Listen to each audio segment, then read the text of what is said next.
So Cruella is an origin story of sorts about Cruella de Vil from 101 Dalmatians fame. And this is a live action version of the story which stars Emma Stone and Emma Thompson. And this movie is about after the loss of her mother, Estella befriends two thieves and quickly falls into that lifestyle. Now older, her love for fashion puts her on the radar of the Baroness, a fashion guru who takes a particular liking to her. And as fate would have it, both women will end up on opposite sides while skeletons from the past come to the surface. And one thing I want to just put out there is that in watching this, you have to expel everything you know about this character from the Dalmatian films 100% to enjoy it. Because it does take a lot of liberties in changing certain aspects of this character's life. And Emma Stone is great as Cruella. She has an incredibly likable charisma that brings light to the character that makes her enjoyable to watch. And to me, this comes across as an Elseworlds origin story of Cruella. Because of the connections to the Dalmatian story, and because it doesn't answer the question as to why she hates the Dalmatians so much. And this movie can get a bit whimsical at times. And I do love the soundtrack and the vibe and the tone of the film. It's fun, but it does get into some emotional stuff. And I do hate how filmmakers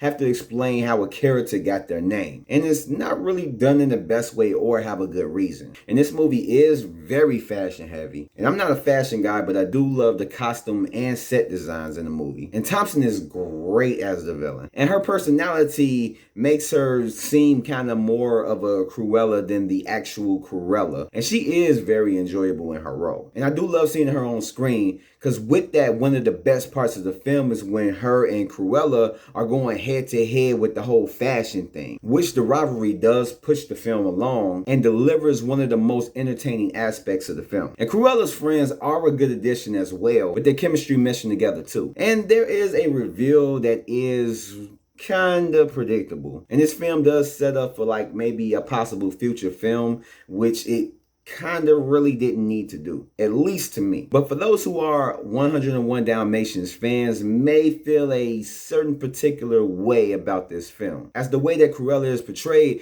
doesn't line up with what we know from the character from the Dalmatian films. And I do see why they changed it, but that might make a major impact on people really liking this film. But it is a really fun movie, and it does have a lot of good things to enjoy from it. And it is highly entertaining as long as you just accept the film for what it is. So it just became free on Disney Plus. So if you haven't seen it, definitely check it out. You may end up liking it. So that has been my review on Cruella, and I will catch you guys next time.